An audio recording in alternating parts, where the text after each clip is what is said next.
So now we are being joined by a special guest, Robin Uthappa, who doesn't need any introduction, and we are going to talk about India-Pakistan. Obviously, Robin, whenever we talk about India-Pakistan games, 2007 T20 World Cup comes to everyone's mind. So what is so special about India-Pakistan games?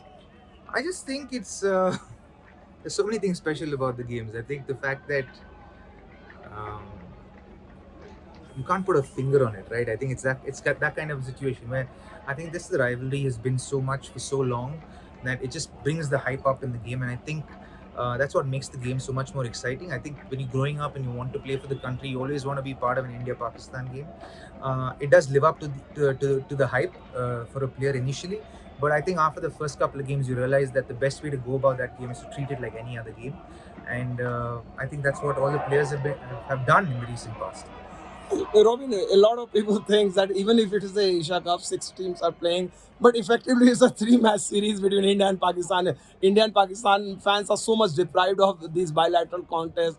Everyone thinks that two matches, league matches, and then final. Obviously, these two Asian giants will play. How do you look at that?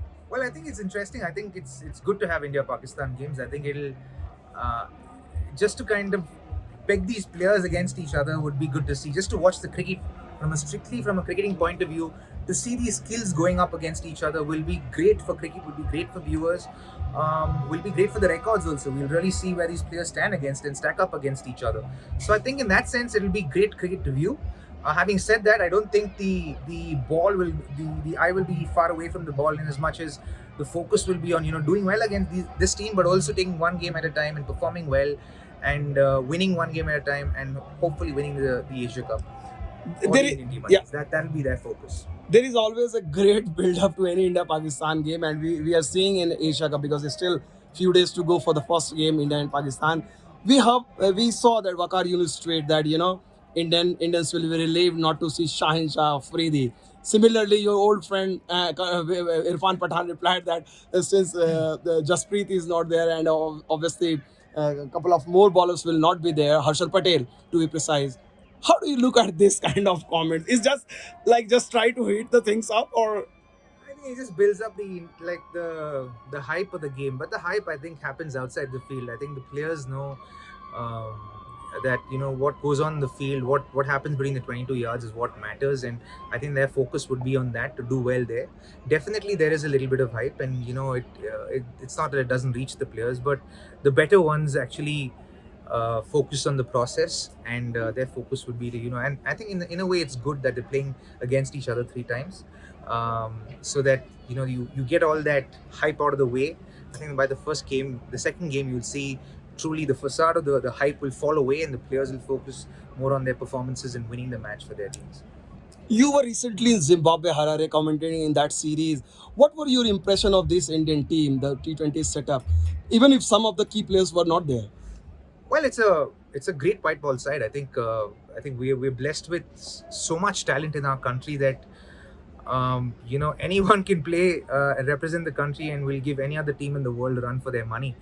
There's a lot of talent within our country, and we're blessed with that. But having said that, big guns are our big guns, and it's important for them to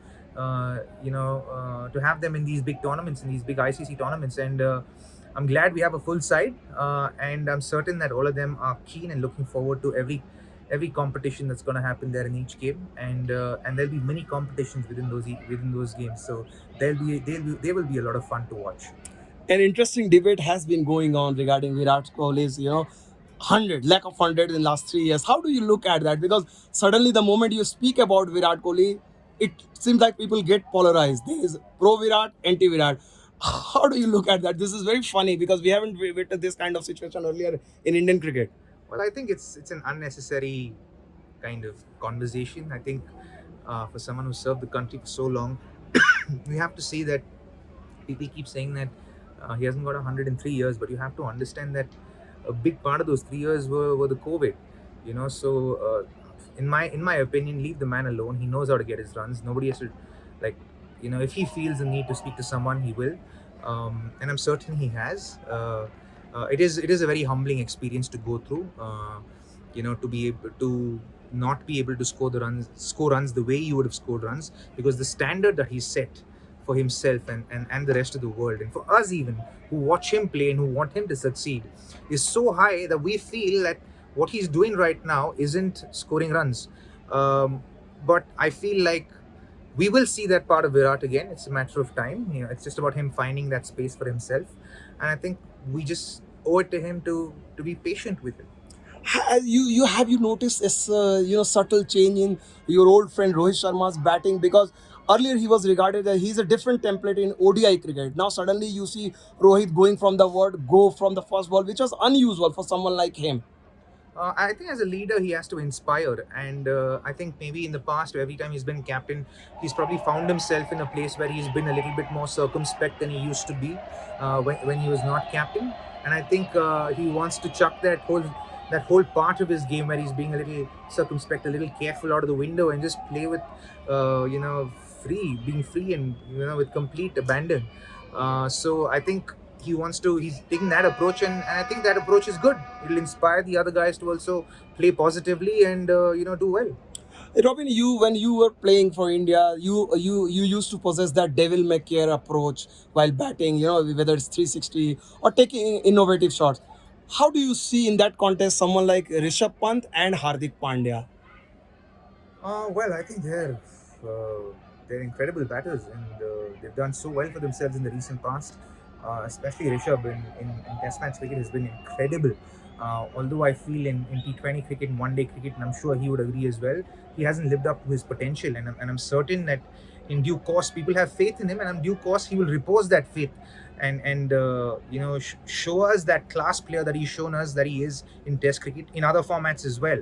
Having said that, when we come to Hardik Pandya, I think he's in the form of his life. He's in a great place mentally, physically, emotionally. He seems like he's sorted. I think captaincy was possibly one of the best things that could have happened to a person like Hardik Pandya. It's worked in his favor. He seems more assured. He seems more. I don't know what the word is. I don't know. I think more secure within himself and secure about his own game. And he's just going out there and expressing himself, and you can see how well he's performing. And I think that's because of his mindset and the way he feels about himself. My final two questions, Robin. Obviously, Rohit Sharma is going to be there in 2022 T20 World Cup. Did you ever expect someone like Dinesh Karthik too will be there? We are, and today, if you take out the age factor out of the equation, he is easily one of the top two, maybe three finishers in our country today, and who's still playing international cricket. So, and he's done it. He's done well in the IPL. So why shouldn't he be there? And I don't think age should be a criteria if you're performing the way he is, and much deservedly so is a part of the squad, and I think should be a part of the 11, no matter what. And for me, I think Dinesh Karthik will fit into any 11 of mine in the Asia Cup and in the World Cup that's happening later on. My final question, Robin, if you were to, since Bumrah is not there in Asia Cup, if you were to pick two most difficult Indian bowler you would have hated to face? That's an unfair question to ask me. I'd like to face anyone, my friend. Yeah, okay. But in terms of someone who has impressed you with his skill and craft? Well, for me, Harshal is someone who's really impressed me with his skill and craft, and unfortunately, he's missing out. Bhuvi has come back strongly. He's really packed his performances well, and he's done really well. Bowled well in the depth as well, not just with the new ball. Deepak Char is coming back from an injury. All of these youngsters are very exciting and excellent fast bowlers. For me, Siraj is also someone who seems very exciting. So I don't know, our Indian pace battery, as in it's in the best place that it ever has been, I think, in Indian cricket ever. So I think we as fans and viewers from outside enjoy it and ride this big wave. It's a great time to be a viewer in Indian cricket history. Thank you so much, Robin. Always pleasure speaking to you, Thank and you wish very you all much. the best for your next assignment. Thanks Thank a you. lot.